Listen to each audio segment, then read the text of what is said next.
말씀은 잠언 16장 18절부터 33절입니다. 잠언 16장 18절부터 33절 말씀 보겠습니다. 교만은 패망의 선봉이요 거만한 마음은 넘어짐의 앞잡이니라. 겸손한 자와 함께하여 마음을 낮추는 것이 교만한 자와 함께하여 탈취물을 나누는 것보다 나으니라. 삼가 말씀에 주의하는 자는 좋은 것을 얻나니 여호와를 의지하는 자는 복이 있느니라. 마음이 지혜로운 자는 명철하다 일컬음을 받고 입이 선한 자는 남의 학식을 더하게 하느니라. 명철한 자에게는 그 명철이 생명의 샘이 되거니와 미련한 자에게는 미련한 것이 징계가 되느니라. 지혜로운 자의 마음은 그 입을 슬기롭게 하고 또 그 입술에 지식을 더하느니라. 선한 말은 꿀송이 같아서 마음에 달고 뼈에 양약이 되느니라. 어떤 길은 사람이 보기에 바르나 빌경은 사망의 길이니라. 고되게 일하는 자는 식욕으로 말미암아 있으나니 이는 그의 입이 자기를 독촉함이니라. 불량한 자는 악을 꾀하나니 그 입술에는 맹렬한 불 같은 것이 있느니라. 배역한 자는 다툼을 일으키고 말쟁이는 친한 벗을 이간하느니라. 강포한 사람은 그 이웃을 깨어 좋지 아니한 길로 인도하느니라.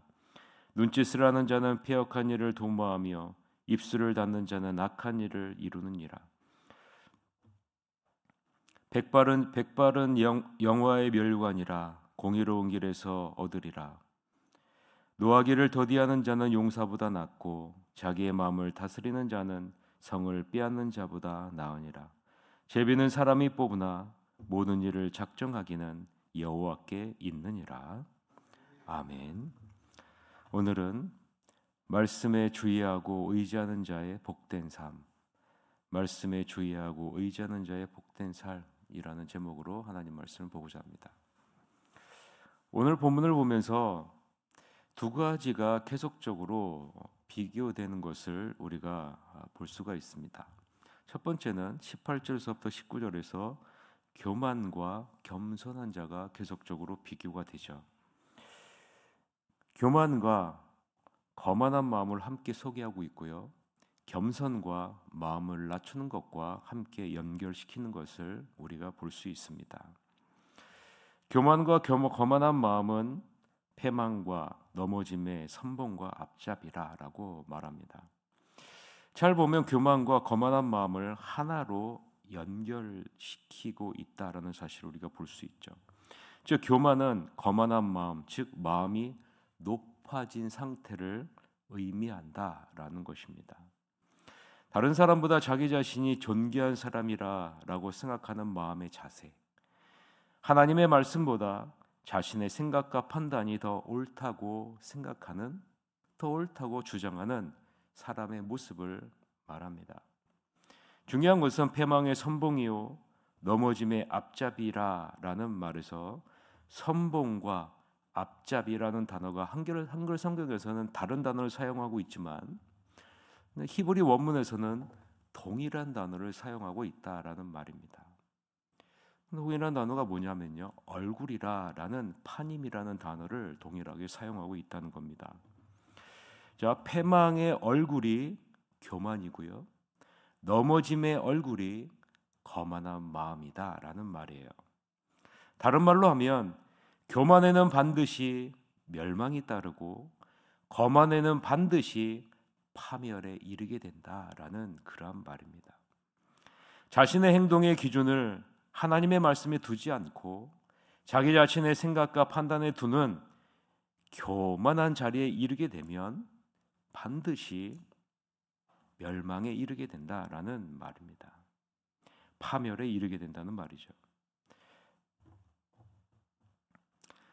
솔로몬은 분명하게 이야기하고 있죠. 18절을 한번 보세요. 18절에 보면 솔로몬은 분명하게 이 사실을 강조합니다. 같이 한번 읽어봅시다.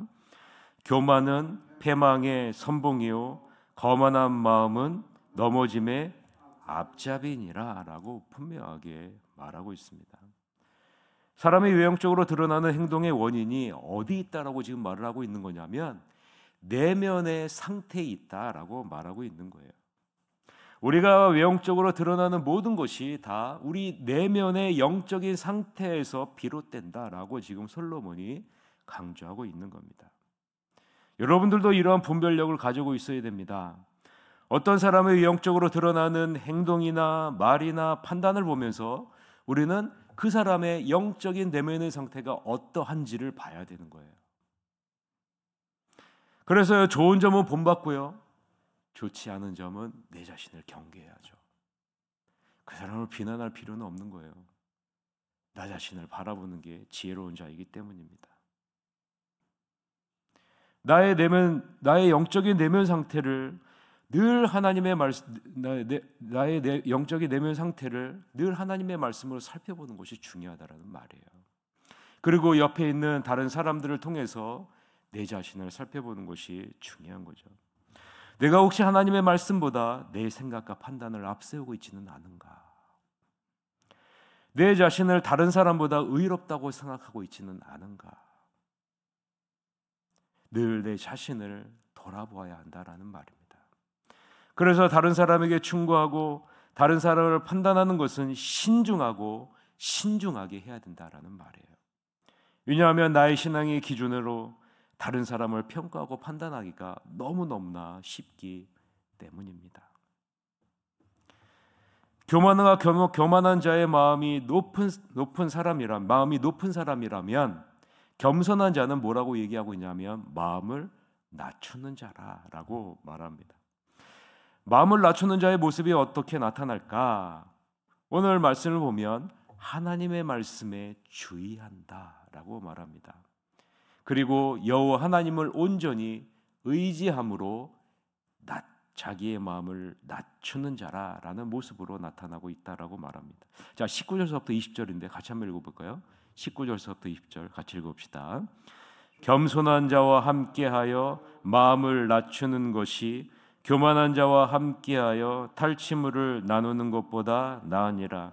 삼가 말씀에 주의하는 자는 좋은 것을 얻나니 여호와를 의지하는 자는 복이 있느니라라고 말하죠. 여기서 보면 말씀에 주의한다. 그리고 여호와를 의지한다. 이것이 바로 겸손한 자, 마음을 낮추는 자가 갖고 있는 모습이라고 지금 솔로몬이 말하고 있는 겁니다. 겸손이라는 단어의 의미는요, 자신을 압박한다라는 말이에요. 자신을 압박한다. 여러분 생각해 보세요. 무엇으로 자기 자신을 압박할까요? 하나님의 말씀으로 자기 자신을 압박하는 자가 겸손한 자라는 말이에요. 즉 절제된 삶을 사는 자가 겸손한 자라는 말이에요. 절제된 삶을 사는 자는요, 자신의 마음을 낮추는 사람이라는 말입니다. 겸손하고 마음이 낮아진 자는요, 하나님의 말씀을 따라 끊임없이 자기 자신을 압박하는 자예요. 다른 사람의 행동이나 말이나 다른 사람의 어떤 것이 아니라 하나님의 말씀으로 자기 자신을 압박하는 거예요. 하나님의 말씀을 모든 행동과 판단의 기준점으로 삼고 나아간다는 거죠. 말씀에서 금하고 있으면요, 마음을 절제하고 지키려고 노력하고요, 말씀에서 적극적으로 권하면요, 최선을 다해서 그 일을 이루기 위해서 사는 사람이 겸손한 사람이라는 말이에요. 하나님은 이러한 겸손한 자에게 무엇을 주실까요? 오늘 말씀에 보면 좋은 것을 주실 것이다. 복이 있는 자라고 말하고 있습니다. 저는 말씀을 묵상하면서 새하늘교회 모든 성도님들이 말씀으로 끊임없이 나 자신을 경계해서 마음을 낮추는 겸손한 자가 되어서 하나님의 말씀에 주의하고 여호와를 온전히 의지해서 좋은 것을 얻고 하늘의 복을 얻는 여러분이 되셨으면 좋겠습니다. 두 번째 비교하는 것은요, 마음이 지혜로운 자와 마음이 불량한 자의 모습을 계속적으로 비교하고 있습니다. 먼저 마음이 지혜로운 자의 말의 특징을 한번 보세요. 21절부터 24절인데요. 같이 한번 읽읍시다. 마음이 지혜로운 자는 명철하다 일컬음을 받고 입이 선한 자는 남의 학식을 더하게 하느니라. 명철한 자에게는 그 명철이 생명의 샘이 되거니와 미련한 자에게는 그 미련한 것이 징계가 되느니라. 지혜로운 자의 마음은 그 입을 슬기롭게 하고 또 그의 입술에 지식을 더하느니라. 선한 말은 꿀송이 같아서 마음에 달고 뼈에 양약이 되느니라 라고 말하죠. 마음이 지혜로운 자의 말의 특징은 무엇에 있다라고 얘기하고 있냐면 말을 조심한다라는 말이에요. 말을 조심한다. 아무 말이나 하지 않고요. 말할 때 자신의 판단과 생각을 따르지 않고 하나님의 마음을 고려해서 신중하게 말한다라는 말이에요. 그래서 마음이 지혜로운 자의 말에는요, 설득력이 있고요, 상대방의 몸과 마음의 유익을 가져다 준다라는 말이죠. 마음이 지혜로운 자의 말에는요, 하나님의 신실하심이 드러나 있기 때문 아니겠습니까? 따라서 마음이 지혜로운 자는 다른 사람에게 명철하다라는 말을 듣게 된다라는 말이에요. 다른 사람으로부터 올바른 판단력과 이해력과 분별력을 갖고 있다는 칭찬을 듣게 된다는 거예요. 이런 사람은 많은 사람에게 생명을 가져다 주고요, 그런 사람에게 생명의 샘이 되는 유익을 누리게 된다라고 22절에서 솔로몬이 강하게 말하고 있는 겁니다. 사랑하는 성도 여러분, 여러분은 다른 사람에게 올바른 판단력과 분별력을 갖고 있다는 칭찬을 듣고 있습니까? 아니면 말을 함부로 한다라는 그런 말을 듣고 있습니까? 여러분은 다른 사람에게 생명의 샘이 되는 생명의 유익을 가져다 줍니까? 만약에 그렇지 않다면 우리는 나의 판단력과 분별력의 기준이 하나님의 말씀에 있지 않고 나에게 있는 거예요. 27절서부터 30절은요, 마음이 지혜롭지 못한 자의 모습을 보여줍니다. 같이 한번 읽어볼까요? 27절부터 30절입니다. 불량한 자는 악을 꾀하나니 그 입술에는 맹렬한 불 같은 것이 있느니라. 배역한 자는 다툼을 일으키고 말쟁이는 친한 벗을 이간하느니라. 강포한 사람은 그 이웃을 꾀어 좋지 아니한 길로 인도하느니라. 눈짓을 하는 자는 배역한 일을 도모하며 입술을 닫는 자는 악한 일을 이루느니라 라고 말해요. 마음이 지혜롭지 못한 자는요, 불량한 자, 패역한 자, 강포하는 자, 눈짓으로 패역을 도모하여 악을 이루는 모습으로 나타난다라고 말합니다. 마음이 지혜롭지 못한 자는요, 공동체에 불화를 일으킨다라고 솔로몬이 강조해요.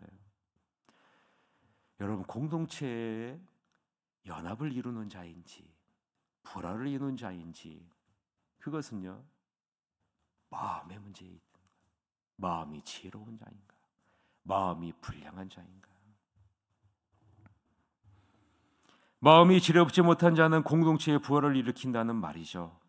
또한 그 불화를 점점점 파급시킵니다.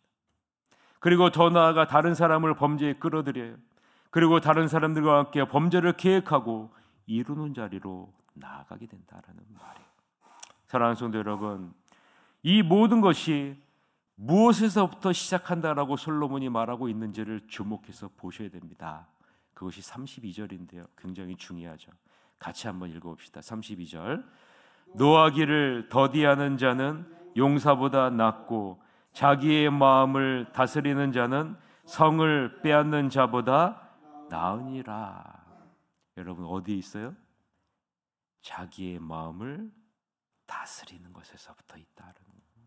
자기의 마음을 다스리는 것. 노하기를 더디하지 못하고 자기의 마음을 다스리지 못하는 것에서부터 시작한다라고 말하고 있는 겁니다.